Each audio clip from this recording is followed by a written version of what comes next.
Assalamu alaikum wa rahmatullahi ta'ala wa barakatuhu. ‘Yan uwa masu sauraron mu, barkanmu da warhaka, barkanmu da sake saduwa da ku a cikin wannan gida namu YouTube channel tamu mai albarka, wato Taskar Asararu. ‘Yan uwa kamar yadda kuka sani, Taskar Asararu tasha TV tasha ce wadda take kawo muku sirrika da laƙunƙuna domin magance matsaltsalu irin na rayuwa da ake fama da su cikin yardar Allah. To, assalamu alaikum ‘yan uwa, kamar yadda kuka sani, a wannan karon ma wannan YouTube channel tamu mai albarka ta yi yunƙurin kawo muku wani babban sirri wanda yake mujarrabi, wanda kuma a wannan zamani shi ne shahararren sirri da ‘yan uwa yana ɗaya daga cikin sirrika wanda mutane suke nema ido rufe. Wasu sukan neme shi da kuɗinsu ba su samu ba, musamman ma aka yi duba da yadda sirrin yake. To, wani za ka ga ko da aiki yake, idan ka kai masa aiki da irin wannan laƙanin, to sai ya yarda da kai ya kuma tabbatar da akan gaskiyarka kake, sannan zai aikata ma irin wannan sirrin, saboda aiki ne wanda yake na ɗaukar zunubi. To ‘yan uwa, haka mu ma gaskiya ba mun ba da shi ne domin ka je ka zalunci wani ko ka cuci wasu ba. Mun ba da shi ne da niyyar cewar wanda duk Allah ya sa ya ga irin wannan aikin, ya kuma tabbatar da cewa idan ya aikata shi akan hujja ne, to sai ya aikata, in sha Allahu ya ga ban mamaki.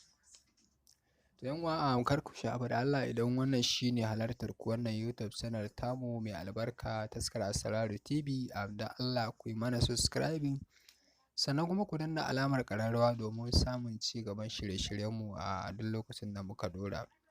Muna godiya ga masoyanmu gaba ɗaya. To, assalamu alaikum. ‘Yan uwa, kamar yadda kuka sani, wannan sirri da muke ɗora muku a yau shi ne asiri ne na ɓangaren firraƙu. In aka ce firraƙu ana nufin raba ƙauna kenan ko? To, abin da ya sa kuka ji mun yi gargaɗi ga kada mutum ya aikata shi a bisa son niyyarsa.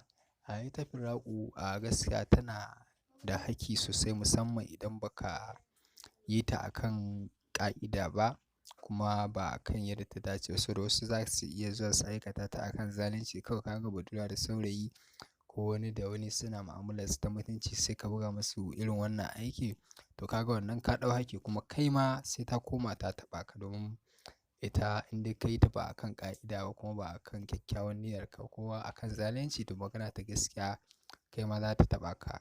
Kar ku ce ban gaya muku ba, za ka ga harkokinka su kulle, kuma ka rasa me kulle maka nan, ko zaluncin da ka aikata ne. To, amma idan Allah ya sa ka ci karo da irin mutane marasa cancanta da juna, su kai haka, ko kuma wanda ka san in ya shigo ma rayuwa cutar ka zai yi, ko wanda kamar misali in ka ga saurayi lalatacce da ‘yarka zai ɓata mata tarbiyya haka, to za ka iya yin wannan aiki, ko kuma wani miji da mata ne wanda suke zaluntar kansu a rayuwar aure. To, ka ga irin waɗannan ayyukan, Allah Subhanahu wa ta'ala da kansa a ciki ya tabbatar da cewa zalunci ya shiga. To, kai in ka ba da gudunmawar irin wannan aikin, to ka ga sai dai ma lada da haske ya shigo cikin lamarinka.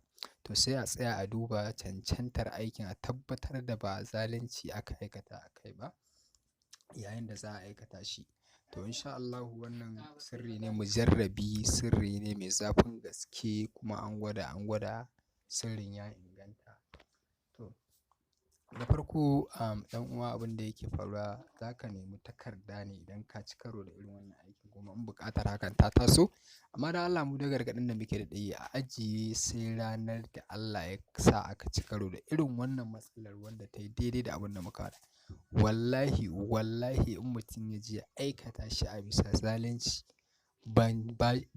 ni ban ce ya aikata shi akan zalunci ba, babu abin da ya shafe ni. Allah shaida ne, ba na aikata akan zalunci, ba kuma na bayarwa a aikata akan zalunci. Amma me, firraƙu ce mujarraba, raba ƙauna ce mujarraba, amma ga mutanen da ba su cancanta su ci gaba da rayuwa ba domin zaluntar kansu da suke, ko kuma a kawo ma ƙarar wani ne yake zaluntar wani saboda mu'amalarsu, to wannan za ka iya yin wani aiki, ko wasu kafirai ko fasikai haka wanda suke jone da juna, kake tunanin ai idan ka farraƙa su ma, ka taimaki addinin musulunci ma, saboda abin da suke aikatawa ya yi kala da abin da Annabi Sallallahu Alaihi Wasallama da sahabbansa suke yaƙi da shi. to kai ma za ka iya yin amfani da wannan sirri domin yaƙi da wannan fasikancin da ake yi. To sai ka yi. To ɗan uwa da farko idan kana buƙatar ka yi wannan aiki shine za ka samu takarda kamar yadda ka sani. To abu biyu, akan iya yin ta a farar takarda, normal farar takarda kamar yadda kuka sani. To amma gaskiya idan so kake dai kamar yadda take faruwa, akan iya yi a baƙar takarda. Shine wannan abin da yake akwai. Amma idan ka nemi baƙar takarda ba ka samu ba, shi ma akan yi ta a farar takarda, babu matsala. Idan ka rubuta ta kamar yadda take gashi nan, ga inda aka sa falfarika tifarka ismi, ga nan ma sa falfarika tifarka ismi, sai waɗannan sakandaman da kake gani sai ka yi ƙoƙari ka gane su, ka rubuta su cas, kada ka samu kuskuren ɗigo ko ɗaya.